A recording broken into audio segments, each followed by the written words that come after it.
Voilà. Alors, bonjour à tous et bienvenue dans cette cinquième entrevue. Déjà, on a commencé lundi à recevoir des professionnels qui exercent dans l'univers du deuil. Aujourd'hui, on va traiter du deuil périnatal et du pré-deuil, du deuil blanc. Je vais évidemment interviewer mes deux charmantes formatrices avec moi dans quelques secondes. Je voudrais juste vous rappeler pourquoi est-ce qu'on fait tout ça finalement. Moi, je suis Aurore Valo, je suis française, j'ai immigré au Québec il y a 20 ans. J'ai vécu des deuils comme vous, des deuils plus anciens, des deuils plus récents, jusqu'à un deuil périnatal il y a 2 ans, un petit bébé qui a choisi de ne pas s'incarner sur Terre et qui est parti au bout de 3 mois de grossesse. Et à ce moment-là, j'ai cherché des outils, des ressources, évidemment sur Internet. C'est le premier réflexe, je pense, pour pas mal de gens. Et j'ai trouvé à peu près tout et n'importe quoi, des milliers de pages sur Google, beaucoup de choses aussi très contradictoires. Et je me suis dit, mais il faudrait bien qu'on réunisse en un endroit des informations, des ressources, des outils fiables, donnés par des professionnels qui exercent déjà avec une clientèle d'endeuillés pour pouvoir aider le plus d'endeuillés possible sur des sujets connexes au deuil, parce qu'il n'y a pas un seul deuil, chacun est unique et tous les deuils sont différents. Et aussi pour permettre aux gens qui n'ont pas la force, qui n'ont pas l'envie ou les moyens d'aller voir, de faire beaucoup de séances avec des thérapeutes ou des groupes de parole, des groupes d'entraide, d'avoir accès à ces ressources-là chez eux, dans le confort de leur foyer, sous la forme de formations, d'ateliers qui sont préenregistrés, que vous allez pouvoir écouter, réécouter autant de fois que vous voulez pendant 1 an. Donc, de là est née l'idée du coffret Couleur du deuil. Donc, cette année, c'est un ensemble de 11 formations et ateliers en ligne sur différents sujets, dont le sujet du deuil périnatal et du deuil blanc, du pré-deuil. Alors, n'hésitez pas à poser vos questions dans le chat, on les posera au fur et à mesure à nos intervenants. Alors, évidemment, c'est une courte entrevue aujourd'hui, on ne pourra pas parler de fond en comble de ces 2 sujets-là, vous le comprendrez bien. Par contre, ça va vous donner déjà des pistes de réflexion, des outils, des petites choses avec lesquelles vous allez repartir et qui, j'espère, vont vous faire du bien, vont vous apporter du réconfort. Et c'est un avant-goût de ce que vous allez découvrir finalement dans le coffret. Alors, je ne sais pas s'il y a quelqu'un qui a peut-être son micro d'ouvert, juste peut-être le fermer pour pas que ça fasse trop d'interférences. Alors, avant de commencer, je voudrais qu'on prenne peut-être quelques instants juste pour se poser, se recentrer sur soi, penser peut-être à tous les petits bébés qui nous ont quittés trop tôt, trop vite, à tous les gens peut-être qu'on accompagne, qui souffrent de maladies d'Alzheimer, de démence, de maladies incurables. Juste penser à eux, leur envoyer toute l'énergie qu'on a. Vous le savez, depuis lundi qu'on fait les entrevues, à chaque fois, on a énormément de gens qui nous suivent en direct, en rediffusion. Il y a une énergie qui ressort de ça qui est absolument phénoménale. Et je pense que rien n'arrive pour rien. On est là aussi pour envoyer tout ça à notre entourage, à notre famille, à l'univers. Moi, j'ai toujours un petit ange que je garde avec moi qui symbolise ce deuil périnatal. Et si vous avez vous aussi quelque chose comme ça qui vous rappelle un être parti trop tôt, trop vite, vous pouvez l'avoir avec vous, y penser ou même aller en acheter un par la suite. Alors, je suis très, très honorée de vous recevoir toutes les deux, Linda Cochaudron et Evelyne Josse. Je vais me tourner en premier vers toi, Evelyne. Bonjour, Evelyne. Bonjour Aurore, et Alors, bonjour à ceux qui nous écoutent. oui. Evelyne, tu es belge d'origine, tu es installée en France, mais aujourd'hui tu es retournée en Belgique.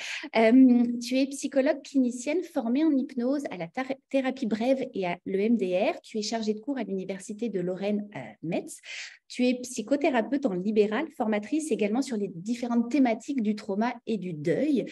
Tu as rédigé plusieurs ouvrages, tu en as qui sont, je pense, encore même en train d'être rédigés. Tu as écrit énormément d'articles. Tu es vraiment partout au niveau du pré-deuil et du deuil blanc. Une des formatrices de l'année dernière m'avait dit, mais Aurore, il faut absolument avoir Evelyne Josse dans ton prochain coffret. Alors, c'est fait. Merci Evelyne d'avoir accepté d'être avec nous. Evelyne, comment on arrive, comment on choisit l'univers du deuil, du pré-deuil? Mais en fait, ma carrière, elle a directement commencé dans le deuil, mais dans le deuil qu'on fait de sa propre vie, parce que j'ai commencé à travailler avec les malades du sida en 92, donc à une époque où on n'avait pas du tout de traitement. Enfin, on avait des traitements, mais pour les maladies opportunistes, pas d'antirétroviraux. Et donc, les personnes, on leur annonçait qu'elles allaient mourir 6 mois plus tard, 10 ans plus tard. Mais donc, voilà, la mort, elle était déjà présente. Puis, je suis partie en ex-Yougoslavie. J'ai travaillé pendant la guerre en ex-Yougoslavie. Donc, la mort, elle était encore présente. Puis, j'ai travaillé avec les enfants qui étaient malades du cancer, donc dans un service de pédiatrie en oncologie. Et là, j'ai été confrontée évidemment à la mort des enfants, mais aussi au pré-deuil des parents. Bon, étonnamment, c'est pas ça qui m'a intéressée au pré-deuil parce que dans un hôpital, on est très centré, oui, sur la souffrance des parents, certes, mais beaucoup moins sur les processus psychiques qui se déroulent pour les parents que sur la souffrance de l'enfant. Le centre, c'est vraiment l'enfant. Et puis après, voilà, j'ai continué à travailler sur le deuil, puis j'ai eu personnellement aussi dans ma vie, hein, donc moi j'étais très amoureuse de quelqu'un de mes 20 ans jusqu'à pas si longtemps, j'ai envie de dire. J'ai quand même fini par faire le deuil, mais qui s'est suicidé quand j'avais 30 ans. Et j'ai aussi accompagné ma mère jusqu'à son décès. Donc voilà, la mort, elle est là pour tout le monde, partout, tout le temps, dans nos vies personnelles. Et moi, bon, je l'ai rencontrée aussi dans ma vie professionnelle, en fait, je dirais dès mon stage de dernière année en psychologie. Hmm. Merci, merci Evelyne. Alors, je me tourne vers toi, Linda. Linda Cochondron, tu es maman et plusieurs fois mamange. Tu es surtout traumathérapeute spécialiste de la gestion du deuil périnatal et autres traumas associés. Tu es la fondatrice du tout premier congrès international du deuil périnatal et de la fertilité et du podcast Fausse couche et fertilité. Tu animes des rencontres en individuel, en retraite, tu as des programmes en ligne aussi et tu as créé le mouvement Phoenix pour inspirer d'autres parents qui, comme toi, désirent vivre mieux. Bonjour Linda. Bonjour Aurore, bonjour Evelyne et bonjour tout le monde. C'est vrai que, dit comme ça a l'air de faire beaucoup de choses. J'ai été mamange, 8 fois mamange, et c'est ce qui vraiment m'a menée sur ce chemin. Je pense que souvent, hein, c'est quelque chose de très personnel qui nous amène sur ce genre de chemin un peu particulier. Et aujourd'hui, j'ai la chance d'avoir pu en faire quelque chose de positif pour moi, de positif pour les autres. Et j'en suis très heureuse. Donc, comme tu le disais, j'accompagne le deuil, donc traumatothérapeute depuis 2015. Je suis désormais également la marraine de l'association Pomme d'amour, qui est également une association de deuil périnatal. Donc ça, c'est tout récent, hein. Et donc, j'ai organisé ce congrès parce que c'est vrai que pour moi, c'est important à la fois d'accompagner les parents. Donc, les parents sont tous les parents endeuillés, hein, tous les parents qui ont perdu un bébé, on dit qui ont perdu un ange, d'où ce terme de parange.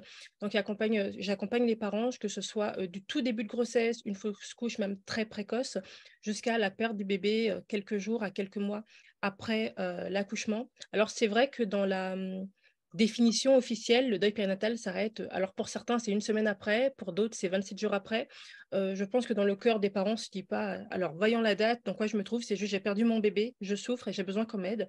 Et c'est un petit peu la définition, moi, que je donne au deuil périnatal. On a perdu un bébé, on cherche quelqu'un pour nous aider, puisqu'en fait, le deuil périnatal a une particularité, c'est que c'est vraiment le deuil du futur. Contrairement à d'autres deuils où on a connu la personne, on a eu le temps de créer des tas de souvenirs, le temps de mieux la connaître, de vivre avec, etc., etc.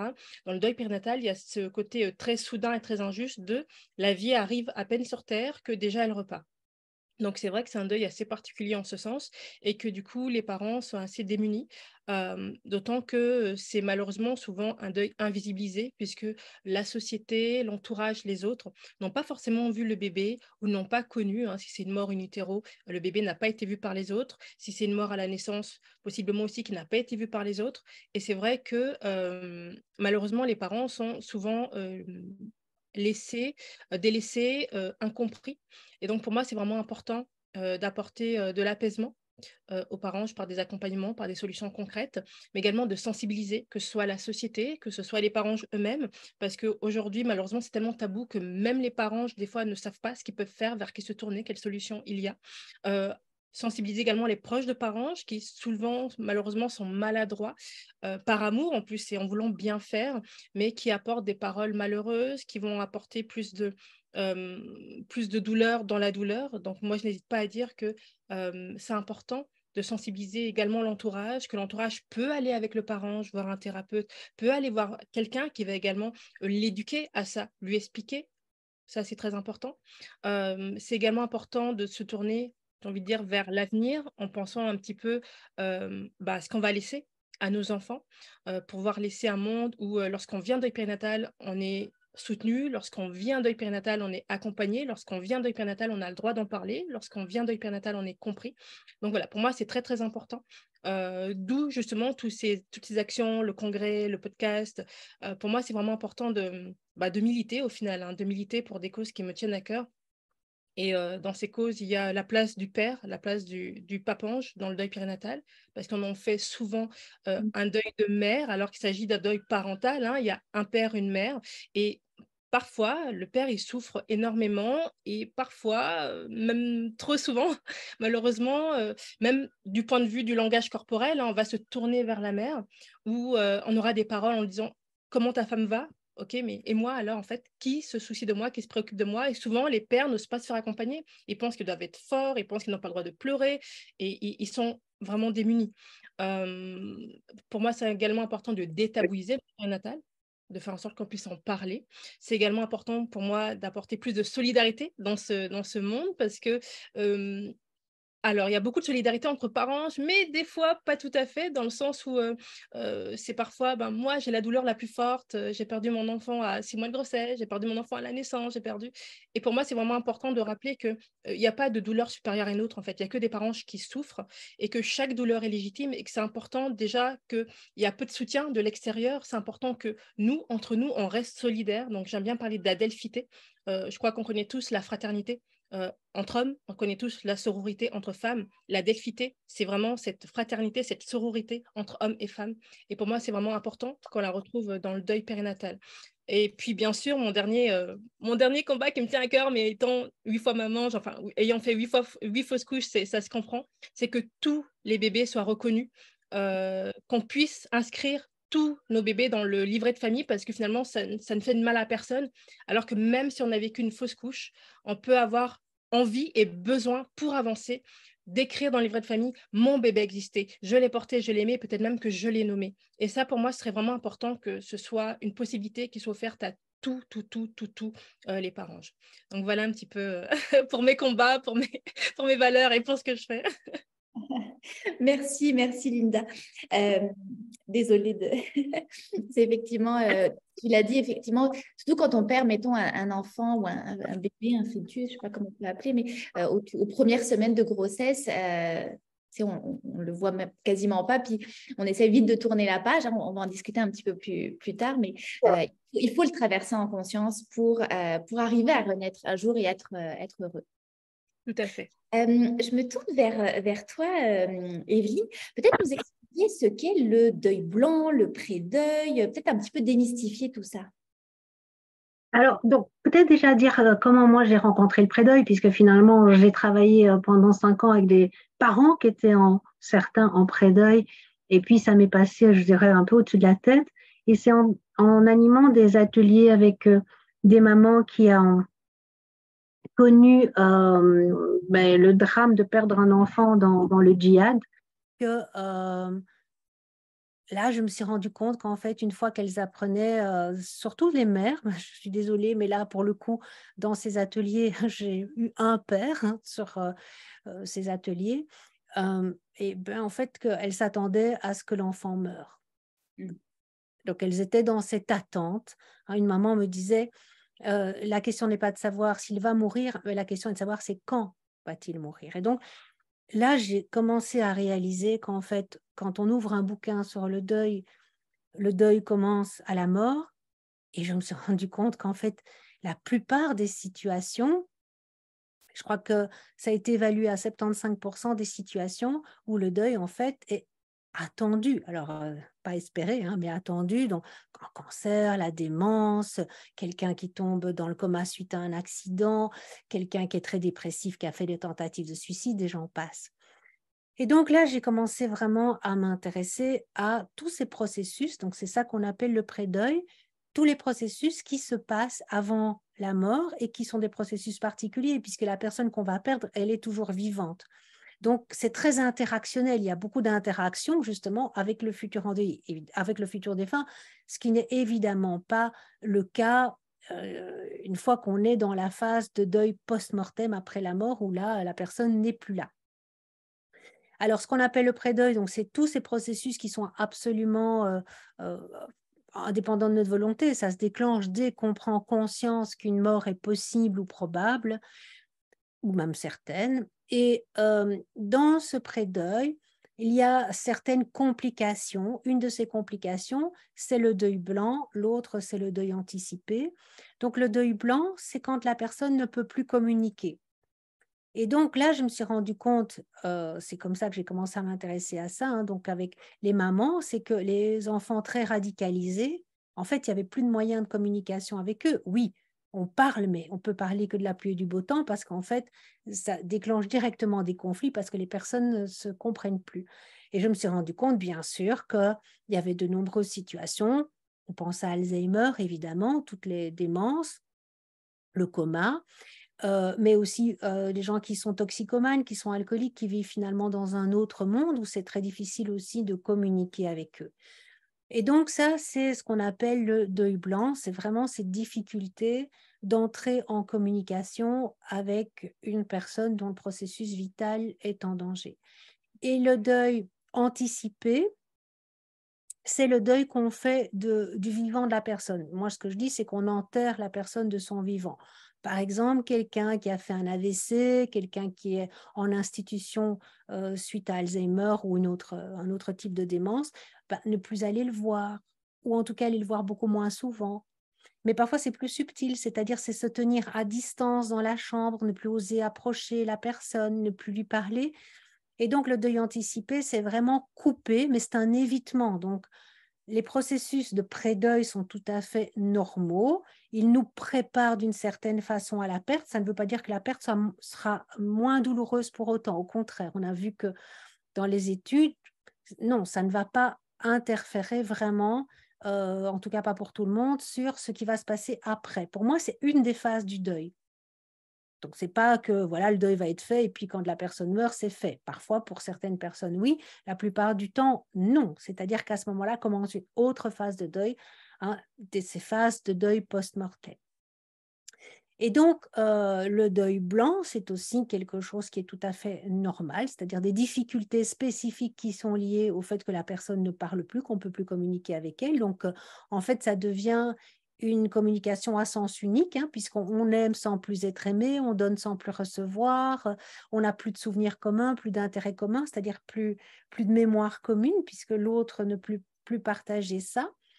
Donc tout ça, c'est normal. Et par contre, le deuil anticipé, on peut dire que c'est plus du côté, entre guillemets, de la pathologie, c'est un grand mot, mais c'est-à-dire que là, c'est éviter justement cette confrontation. Et tu l'as dit d'ailleurs, hein, on doit le vivre en conscience.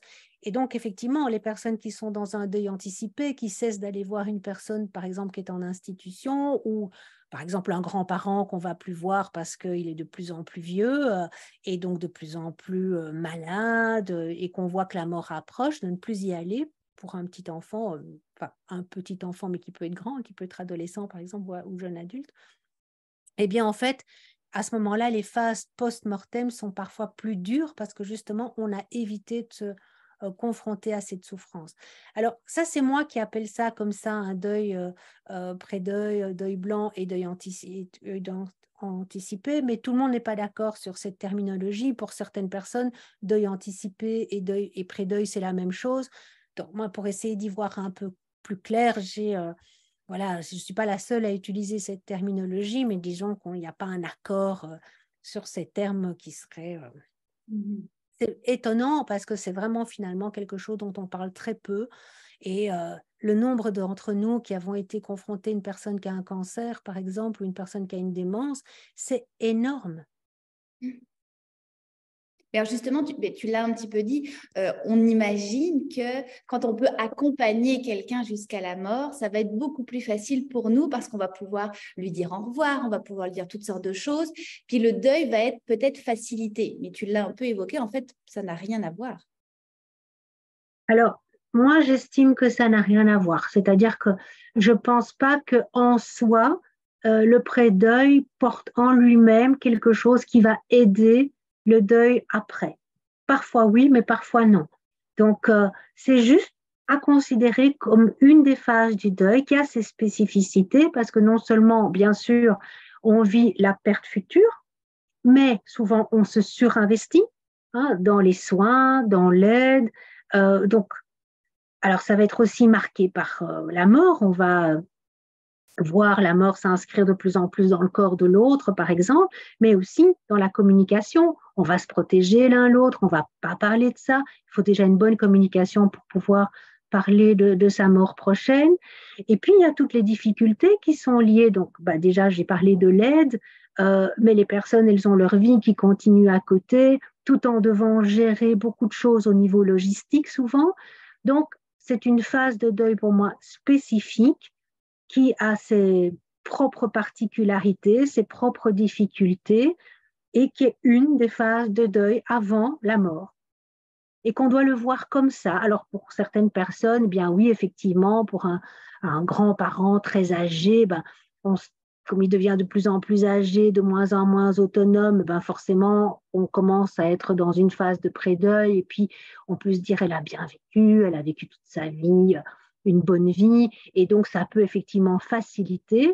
Mais par exemple, on parle du deuil périnatal, un parent qui suit la maladie cancéreuse de son enfant et qui est là tout le temps à l'hôpital, qui lui apporte donc tout ce dont l'enfant a besoin en termes d'amour, eh bien, ça ne va pas faciliter pour autant le deuil après le décès.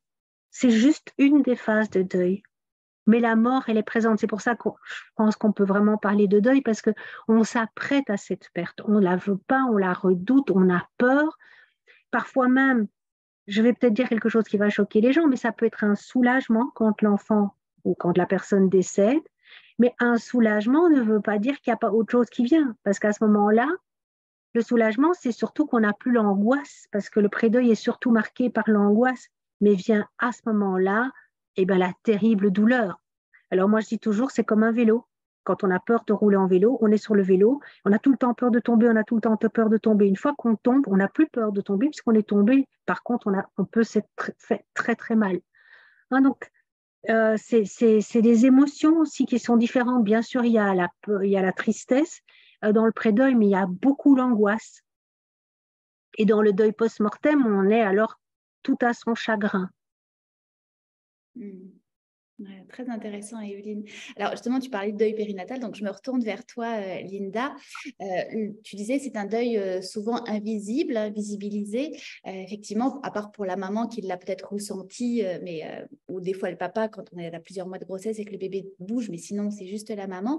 C'est aussi un deuil multidimensionnel parce que oui, on perd quelqu'un, on perd un bébé, mais c'est peut-être aussi le deuil au niveau de la fertilité, au niveau du conjoint, au niveau... Explique-nous un petit peu les dimensions de ce deuil périnatal. Alors, c'est vrai que c'est un deuil qui va toucher beaucoup de facettes. Déjà, ça remet en question qui on est. Est-ce qu'on est un parent ou est-ce qu'on n'est pas un parent? Ça remet en question son identité. Est-ce que je suis une femme? Une femme est censée donner la vie depuis la nuit des temps, c'est son job, elle est censée appuyer sur un bouton on-off et tout se passe bien. Là, ce n'est pas le cas. Pareil pour les hommes, ils se demandent est-ce que je suis capable, ça remet en question leur virilité, beaucoup se posent de questions.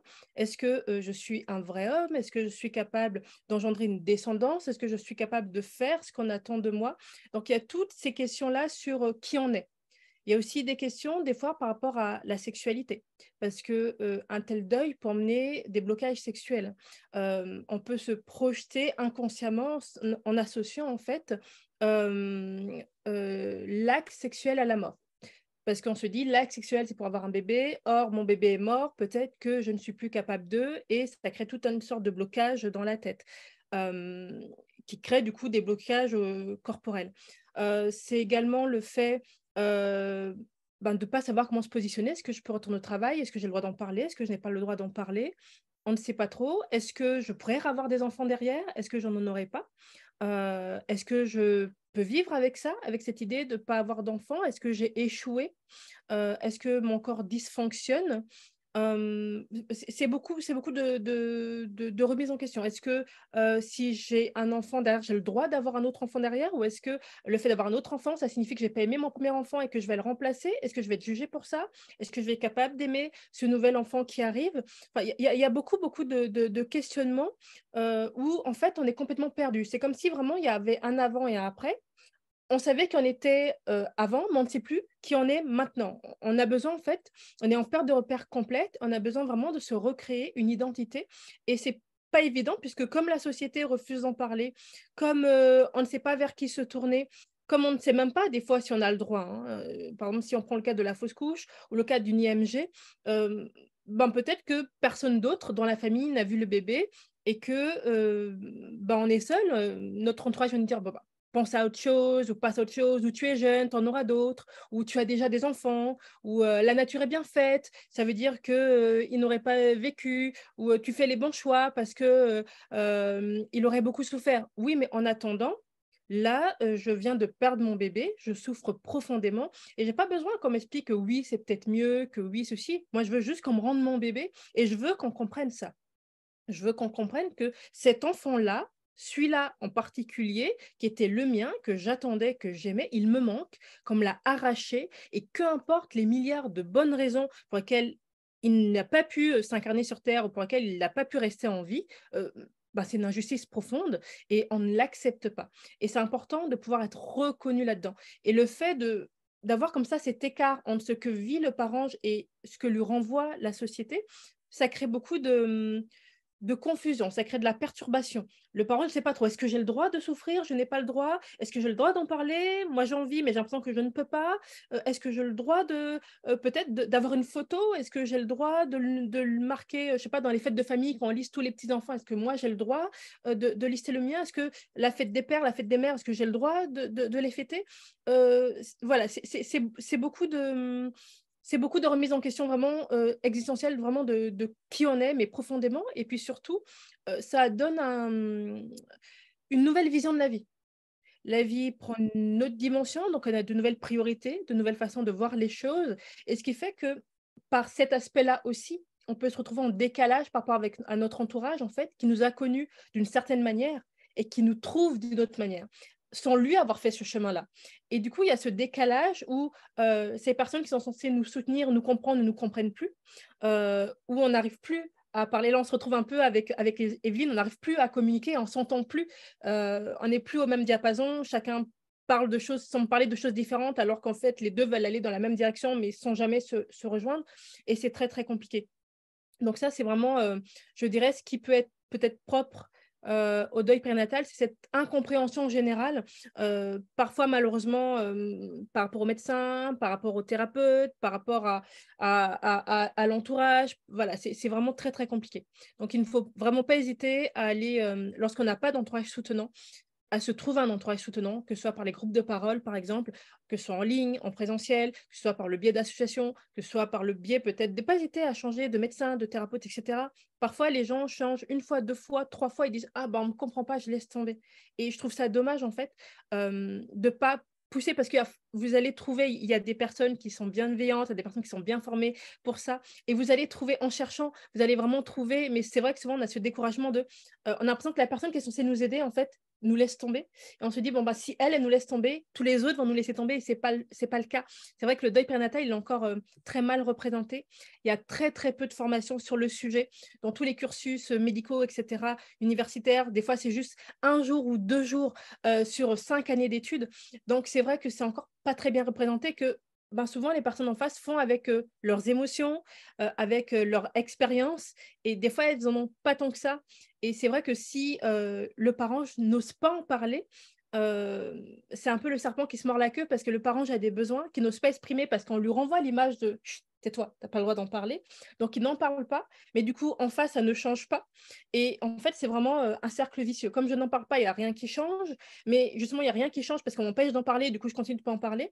Donc voilà, donc c'est très compliqué. Donc, j'ai l'impression que le parent, c'est un peu un équilibriste. Il essaye de jongler entre qui il est avant, qui il est devenu, ce qu'il a le droit de faire, ce qu'il n'a pas le droit de faire, son ressenti, le masque qu'il met pour faire croire que tout va bien parce qu'il a l'impression que c'est ce qu'il doit faire. C'est pas toujours évident, en fait, à gérer.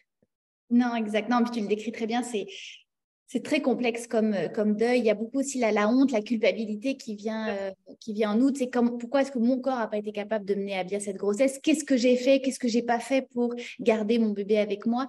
Fait que c'est difficile, mais comme tu dis, le but, c'est vraiment d'arriver le plus possible à en parler. Puis c'est aussi pour la raison pour laquelle on a fait ce coffret-là année après année. C'est pour briser enfin ces tabous parce que plus on va rester dans... Et moi, j'étais la première, hein, pendant 1 an, j'en ai pas parlé. Mais au contraire, quand on commence en plus à en parler, on se rend compte qu'il y a plein de nos amis qui en ont fait des Ça, fois, mais qui n'en parlaient pas non plus.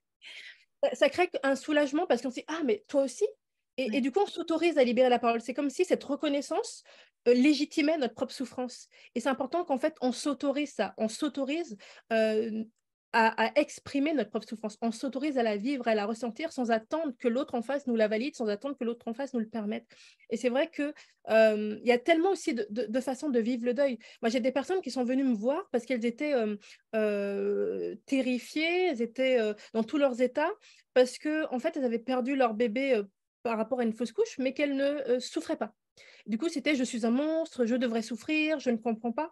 Il y a aussi beaucoup de choses comme ça qu'on se met dans la tête à soi-même. Si jamais vous vivez une fausse couche et que vous n'en souffrez pas, ne vous jetez pas à la pierre. Enfin, je veux dire, tant mieux pour vous, parce que le bébé, ça reste un être vivant, ça reste un être qu'on doit apprendre à connaître. Alors, il y a des personnes qui, vous rencontrez quelqu'un, vous allez avoir un lien, un feeling tout de suite qui va se créer et tout de suite, vous vous parlez comme si vous étiez les meilleurs amis depuis toujours. Et puis, il y a des personnes, vous allez prendre le temps de vous connaître, ça va peut-être mettre quelques semaines, quelques mois, et puis finalement, vous allez voir, ah, ben en fait, on a plein de points communs, on a plein de qualités et on s'entend. Le bébé, c'est un peu pareil. C'est un être vivant qui rentre dans votre vie, un être que vous ne connaissez pas. Alors, il y a des personnes qui vont être capables de tomber en amour tout de suite, qui vont être capables de tout de suite ressentir que c'est leur enfant, que projeter pas mal de choses sur cet enfant et l'inscrire tout de suite dans leur vie. Et puis, il y en a d'autres qui ont besoin d'apprendre à connaître cet enfant, en fait, pour pouvoir l'aimer, qui ont besoin de temps passé avec cet enfant. Donc, le temps de la grossesse, c'est un temps qui le permet. Et même, peut-être que vous l'avez vécu, vous nous direz dans le chat, mais il n'est pas rare que des personnes mettent un enfant au monde. Moi, dans mon entourage, j'en ai plusieurs, hein, des personnes qui mettent un enfant au monde et qui ont besoin de 1 jour, 2 jours, 3 jours, une semaine avant de tomber complètement amoureuses de leur enfant. Et elles ont la chance d'avoir ce temps-là, donc c'est quelque chose qui leur permet, voilà, elles prennent le temps. Et c'est vrai que des fois, je dis, oh, mais j'ai pas aimé mon enfant tout de suite parce qu'on a cette injonction de l'instinct maternel, cette injonction de l'amour maternel qui doit être inné. On voit le test de grossesse, ça y est. Et non, en fait, alors que c'est quelque chose qu'on va beaucoup plus autoriser au père. On se dit, bon, bah, il n'a pas l'enfant dans son ventre, il a le droit d'avoir ce temps, d'apprendre à le connaître, etc. Donc moi, je vous invite à juste vivez ce que vous avez à vivre. Si vous n'avez pas de souffrance, c'est génial. Profitez-en. Ça ne fait pas de vous une mauvaise personne ou une future mauvaise mère ou un futur mauvais père. C'est juste qu'à ce moment-là, vous n'avez pas tissé de lien encore affectif avec votre enfant. Et j'ai envie de dire, c'est tant mieux pour vous. Personne n'a envie de vivre de la souffrance. Ne vous le souhaitez pas, vous aussi. Maintenant, si vous avez déjà tissé ce lien avec votre enfant parce que vous rêvez d'être père ou d'être mère depuis très, très longtemps, parce que vous avez vécu un parcours PMA hyper compliqué, parce que vous recréez une vie avec quelqu'un d'autre et que vous voulez des enfants avec cette personne, pour tout un tas de raisons, en fait. Oui, vous avez le droit de souffrir et personne n'a le droit de vous dire c'est juste un embryon ou c'est juste... Comme je le dis, en fait, il y a aucune chance qu'arriver en bout de ligne, on vous dise ah, ben non, c'est pas un humain. En fait, je sais pas, c'est une chaise, c'est un poisson, c'est... Non, non, en fait, tout le monde va accoucher d'un enfant en bout de ligne. Donc oui, c'est déjà un enfant dès le départ. Donc oui, vous avez le droit de dire j'ai perdu mon enfant. Lorsqu'on annonce une grossesse, on dit j'attends un enfant. Mais lorsqu'on le perd, c'est ah non, non, c'est plus un enfant, là, ça devient autre chose. Non, en fait, on porte un enfant, on attend un enfant, et si on souffre, on a le droit. Et de même, Evelyne parlait de soulagement. Euh, il n'est pas rare également dans le deuil périnatal que suite à une IMG, par exemple, où on vit pendant des semaines avec cette incertitude, cette angoisse de qu'est-ce que je dois faire, est-ce qu'ils ne se sont pas trompés, est-ce qu'ils ont bien posé le bon diagnostic, est-ce que je prends la bonne décision, etc., que lorsqu'on enfin on vit l'IMG, que ça commence par apporter un soulagement. Ça ne fait pas de vous de mauvais parents. C'est normal, en fait, de vivre ce moment de... toute cette pression, toute cette angoisse, toute cette lourdeur que je porte sur moi, enfin, je peux la déposer et je peux passer à l'étape d'après. Et ça, c'est aussi quelque chose qu'on retrouve beaucoup, comme Evelyne a dit, en néonatalité, où un enfant peut naître avec une pathologie ou un enfant peut avoir des complications dues à l'accouchement et derrière se retrouver en néonatalité et qu'on ne sait pas en fait ce qui va se passer, son pronostic vital est engagé, on vit dans l'attente et tout le quotidien se retrouve bousculé, on rentre chez soi sans enfant, on passe les journées à l'hôpital, l'entourage appelle pour avoir des nouvelles, alors il est né, il pèse combien, etc. Et puis nous on est là, mais non en fait, il est sous couveuse, il a des tuyaux partout, on est dans une autre réalité. Et il y a un décalage qui se crée et c'est très, très compliqué parce qu'on devrait être dans la joie, on devrait être dans l'accueil d'une nouvelle vie et en fait, on est dans l'attente, on est dans l'accueil de l'angoisse, on se pose des questions, on se sent impuissant. Il y a une vraie impuissance en disant, mais je suis son parent, je devrais être la personne qui le protège et je ne peux rien faire en fait. Je ne peux rien faire, je ne sais pas ce qui se passe, je ne sais pas combien de temps et je peux juste attendre, être spectateur de ça et on se sent profondément démuni. Donc, le soulagement peut effectivement arriver avec le décès de son bébé, mais ça ne va pas empêcher de vivre d'autres choses, ça ne va pas empêcher de vivre de la colère, ça ne va pas empêcher de vivre de la culpabilité, ça ne va pas empêcher de vivre de la honte, ça ne va pas empêcher de vivre peut-être des montagnes russes, peut-être tout ça à la fois, peut-être, voilà. C'est tout un processus, c'est vraiment très, très complexe et c'est important de s'autoriser à vivre ça sans se juger, d'être la première personne à s'apporter de la douceur. Exactement, oui, s'écouter, oui, oui. Alors, on parlait avec toi, Linda, de culpabilité. Je me retourne vers toi, Evelyne. Est-ce que, tu sais, mettons, si on est dans le cas d'un homme, d'une femme qui est en train de perdre sa maman, son papa, d'Alzheimer, de démence, même de cancer en phase terminale, la personne, tu nous l'as bien expliqué, change, il y a plus cette communication comme à l'habitude. Est-ce que cette personne-là devrait se forcer à aller voir, par exemple, à l'hôpital ou en maison de maladie, de convalescence ou en soins palliatifs, la personne qui est en train de mourir parce que c'est son fils, c'est sa fille et on se doit d'aller voir quelqu'un, même si c'est difficile, même si on ne reconnaît plus cette personne-là. Est-ce qu'on doit se mettre une pression comme ça ou... Non, mais je pense qu'en fait, il y a beaucoup d'obstacles qui peuvent être levés quand on est bien accompagné. Parce que moi, ça ne me poserait aucun problème si après, ça ne posait pas des problèmes aux personnes. Donc, je pense que le personnel médical, le personnel soignant a un rôle énorme, en fait, de simplement montrer comment approcher une personne qui est très malade, qu'on connaît bien, mais qu'on ne connaît plus, parce que c'est plus la personne qu'on a connue, comment la toucher, comment lui parler. Eh bien, je pense que ça permet aux personnes qui ont envie de fuir et qui ont donc sont proches d'un deuil anticipé de continuer à poursuivre la relation. Donc non, on n'est jamais obligé de rien, on fait toujours ce qu'on peut, mais je pense que ce qu'on peut tout seul, c'est pas la même chose que ce qu'on peut quand on est accompagné.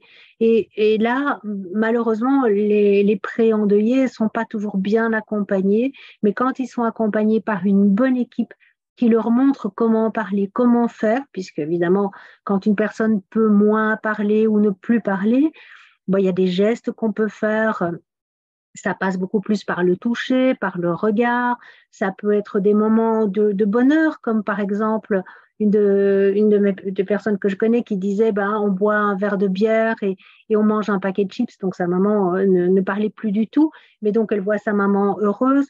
Donc ce qu'on peut aider à percevoir quand on est un entourage professionnel, c'est que la personne, même si je prends le cas d'Alzheimer, puisque tu as cité ça, même si la personne ne nous reconnaît plus, qu'elle ne nous appelle plus par notre prénom, que même elle ne peut plus s'exprimer du tout, en fait, elle nous reconnaît sur un autre niveau.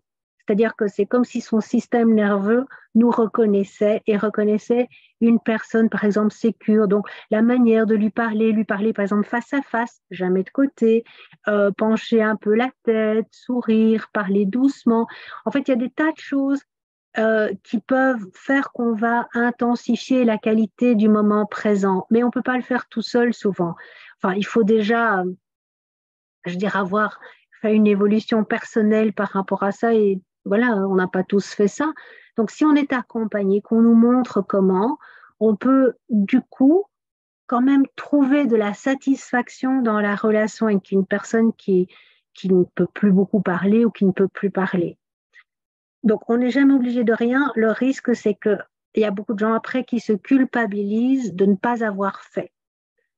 Donc, dans ces cas-là, moi, ce que je pense important, c'est aussi de déculpabiliser la personne quand elle vient, parce qu'elle a fait ce qu'elle a pu au moment où elle a pu. Alors, moi, je travaille en hypnose, donc dans ces cas-là, je dis, il y a une partie de vous qui aurait voulu, une partie qui n'a pas pu. En hypnose, on va laisser s'exprimer la partie qui aurait voulu, et donc on accompagne en hypnose, par exemple, la personne au chevet qu'elle lui dise tout ce qu'elle avait à lui dire, etc. Donc, il y a des tas de choses qu'on peut faire, du coup, par rapport à ça. Alors moi je fais la communication avec les défunts aussi, donc je vois aussi des gens qui parlent d'interruption médicale de grossesse, etc.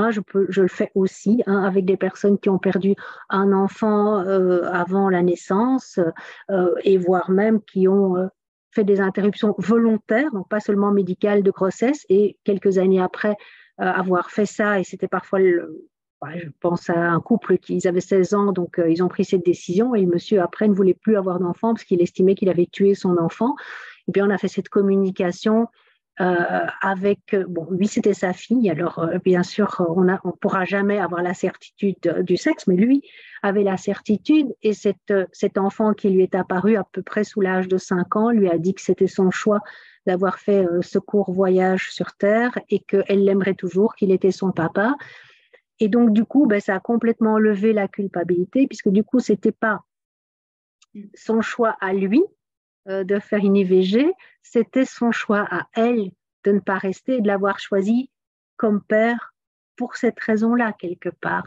Donc, ça veut dire qu'il n'y a rien qui est irrattrapable. La thérapie, elle est là aussi pour aider les personnes qui n'ont pas fait ce qu'elles auraient voulu faire, pour rencontrer leur défunt, où elles le voient souriant, qui va bien, qui disent « mais je t'aime ».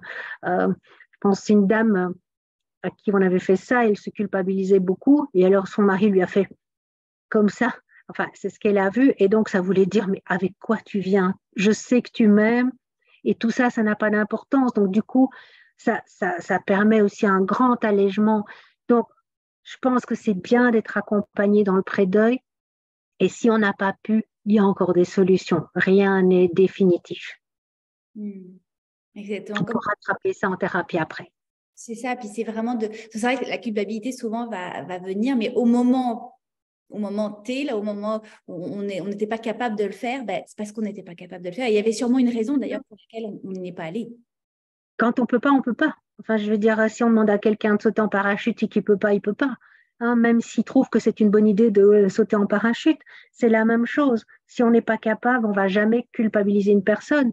Par contre, si on saute en tandem, ce sera peut-être difficile, mais ce sera peut-être possible. Et c'est ça que je dis, être accompagné dans le pré-deuil, c'est quelque chose dont on ne parle pas encore, puisque même les soins palliatifs, on est encore très fort centré sur le soin de la personne.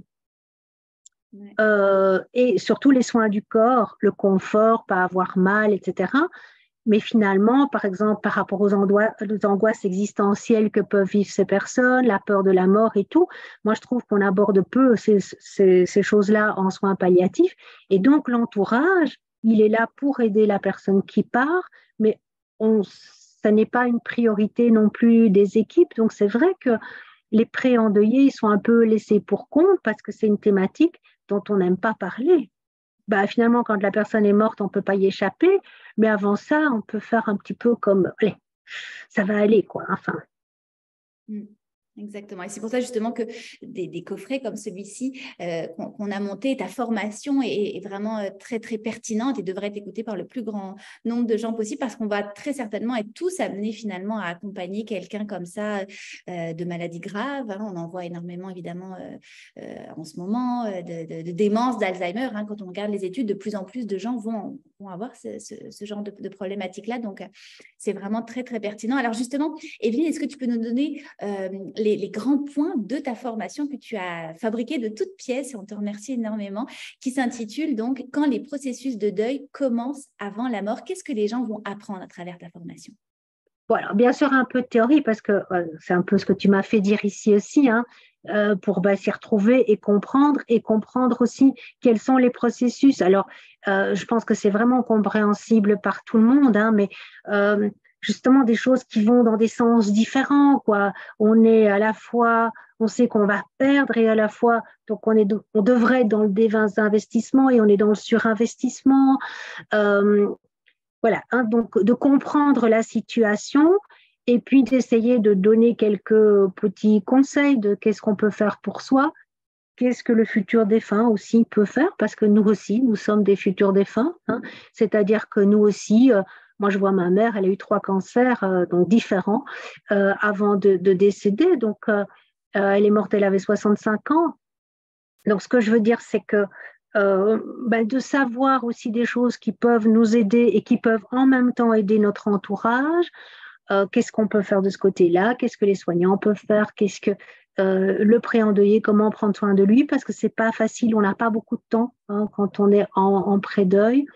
Alors, ce dont je n'ai pas parlé dans ça, c'est tout ce que moi j'appelle les trucs un petit peu chalala, mais je pense, et je vais peut-être le dire ici, c'est que parler de la vie après la mort au pré-endeuillé, mais ça a déjà été fait, hein, dans des études par rapport aux futurs défunts. Là, on voit que c'est très apaisant pour les futurs défunts. Alors, ça ne va pas changer parce que pour le pré-endeuillé qui perd quelqu'un et notamment un enfant, l'enfant va toujours lui manquer, lui faire des bisous, lui dire qu'on l'aime, le prendre dans les bras. Ça va manquer, mais il y a quelque chose quand même qui peut se passer quand voilà, les gens ont cette notion que peut-être quelque chose nous survit et que c'est pas aussi chalala qu'on croit, que de plus en plus de scientifiques, hein, s'intéressent à ça. Tu parlais des livres que j'ai écrits, donc on en a publié un, et là je viens de terminer hier, j'ai mis la dernière note, il sort en mars 2024, sur aussi ces sujets-là, hein, donc voilà, je pense que c'est beaucoup moins chalala qu'on le croit, et que ne croire qu'il n'y a rien, c'est aussi une croyance aujourd'hui par rapport à ce qu'on sait de la physique quantique, enfin, et d'un certain nombre de choses qui se passent. Donc ça, c'est aussi quelque chose qui peut être aidant. Vraiment. Merci beaucoup, Evelyne. Ta formation, j'ai eu la chance de l'avoir en avant-première et est vraiment passionnante à ce niveau-là. Et comme je le disais, il faut vraiment que ça soit écouté par le plus grand nombre parce qu'on va tous être amenés à vivre finalement ce genre de pré-deuil très certainement dans les prochaines années. Merci infiniment, Evelyne. Merci, Aurore. Je me tourne vers toi, Linda. Donc, même question. Toi, tu nous as aussi créé une formation de toute pièce pour le coffret qui s'intitule « Apprendre à être libre avec son deuil périnatal ».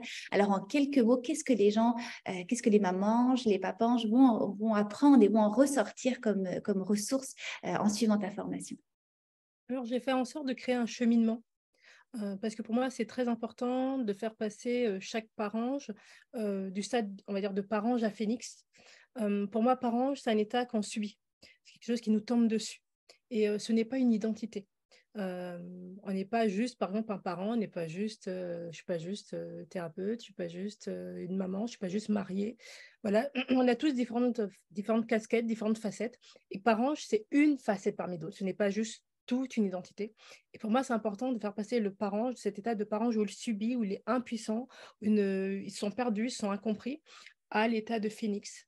Et pour moi, l'état de phénix, c'est important parce que le phénix, il a cette capacité à renaître de ses propres cendres. Et pour moi, chaque parange a des ressources en lui, qu'elles soient psychologiques, physiologiques, exceptionnelles, qui lui permettent de dépasser son deuil, qui lui permettent d'aller vers l'apaisement et qui lui permettent d'aller vers presque une transformation de lui-même. Il a une nouvelle vision, comme on l'a vu, mais il va avoir aussi une nouvelle identité. Et ça, c'est vraiment important de lui permettre en fait de s'autoriser à réinventer sa vie. Et donc, en fait, dans cette formation, on va s'attaquer justement toute à cette partie où il va doucement apprendre à mieux se connaître, il va apprendre à faire son deuil à sa façon, et moi je préfère dire être libre avec son deuil plutôt que faire son deuil. Il va apprendre à être libre avec son deuil. Donc il va apprendre à avancer à son rythme à lui, il va apprendre à s'écouter lui, à comprendre comment fonctionne son corps, à comprendre comment fonctionne son cerveau pour les mettre en fait au service de son deuil, au service de ses besoins, pour avancer vers davantage d'apaisement, avancer vers davantage de revivance. Parce que pour moi, ce terme de revivance, c'est très important dans le sens où on remet de la vie. On remet de la vie dans sa vie. Et plus que le terme de résilience, en résilience, j'ai toujours l'impression qu'il y a une sorte de combat. Quand il y a cette injonction à être fort, tu es résilient, tu es fort. Dans le deuil, je ne vois pas l'intérêt d'être fort, je ne vois pas l'intérêt d'aller se battre. Puisqu'on a perdu un enfant, j'ai envie de dire, la vie manque de sel, n'a plus de saveur, on n'a plus envie de rien. Alors qu'aller avec davantage de douceur, remettre de la revivance à son rythme, ça peut apporter ça peut nous permettre en fait de retrouver notre propre chemin du bonheur. Et ça, j'insiste là-dessus parce qu'on a autant de manières de faire le deuil qu'il y a deux personnes, il y a autant de chemins de bonheur qu'il y a deux personnes. Et c'est important du coup de connecter à son propre deuil, à ses propres envies, ses propres besoins, pour aller vers son propre chemin du bonheur, parce que ce chemin du bonheur, il est possible. Parce qu'on a perdu une partie de soi, on a l'impression d'être mort, mais en fait, on n'est pas mort. Et souvent, en fait, on croit qu'on a donné la vie à nos bébés, mais c'est eux, finalement, qui nous ont donné la vie, qui nous permettent d'être meilleurs et de faire beaucoup plus de choses derrière, d'apporter beaucoup plus de bonheur, de positivité et de belles choses dans ce monde. Et donc, c'est important, en fait, de s'autoriser ça. Donc, voilà, c'est un petit peu ce parcours-là de parents. Alors, pas encore Phoenix tout à fait, parce que je ne sais pas à quel stade seront les personnes qui vont nous écouter et que je ne voulais pas tout de suite les heurter avec peut-être des concepts qui ne sont pas prêts à entendre. Mais au moins, ce premier stade qui va vers l'apaisement, qui va vers... On découvre qu'on a des capacités, on découvre qu'on est la première personne qui peut s'apporter quelque chose et qu'on a toutes les ressources en soi pour aller mieux sur le long terme. Voilà, c'est vraiment ça, des ressources que je vais apporter concrètement pour que les personnes puissent aller vers de l'apaisement sur du long terme. Pas juste au moins ils font l'exercice, mais durablement dans leur vie. Oh, merveilleux. On a aussi très, très hâte, Linda, de t'écouter dans ce coffret. L'année dernière, je n'étais pas prête à avoir une formation sur le deuil périnatal, même si je te suivais déjà, je te connaissais. Puis là, cette année, je me suis dit, non, moi aussi, j'ai plus traversé aussi mon deuil, mais j'ai hâte d'écouter tes ressources et je me sentais prête à pouvoir t'interviewer aujourd'hui. Alors, merci infiniment à toutes les deux, Evelyne Jose, Linda Cochaudron, d'avoir été avec nous aujourd'hui. Merci à tous ceux qui nous ont écoutés en direct ou qui allaient nous écouter en rediffusion. Vous verrez sur notre page Facebook, on a toutes nos autres entrevues. On se retrouve encore une fois pendant 3 entrevues la semaine prochaine. Le coffret sera en vente dès le 1er novembre. C'est vraiment des outils, des ressources pour vous aider, pour comprendre. Hein. On a vu, il y a de la théorie, il y a des bases parce que c'est important de comprendre. Mais après, il y a énormément d'outils, de ressources, de trucs et astuces pour vous aider réellement, vous, dans votre deuil, dans vos deuils. Et je vous laisserai sur cette citation de Jean d'Ormesson, qui est un philosophe français que j'aime beaucoup. Il disait « Je t'aime dans le temps, je t'aimerai jusqu'au bout du temps. Et quand le temps sera écoulé, alors je t'aurai aimé, et rien de cet amour, comme rien de ce qui a été, ne pourra jamais être effacé. » On n'oubliera jamais nos petits bébés et on n'oubliera jamais les gens aussi qui sont en train de tranquillement passer de l'autre côté. Merci infiniment à toi Evelyne, à toi Linda, merci à tous. Je vous encourage aussi à aller découvrir les pages Facebook, les sites internet de nos deux intervenantes. Vous verrez, elles vont vous donner encore plein d'autres ressources et vous allez découvrir vraiment leurs univers et ça met un baume sur le cœur comme quelqu'un l'a écrit, effectivement, d'en parler. Ça n'attire pas la mort, non, mais au moins c'est important de briser les tabous et de parler de la mort, du deuil, du pré-deuil. Merci à tous et je vous dis à très bientôt. À très bientôt et merci beaucoup. Merci à tout le monde. Merci à tout le monde.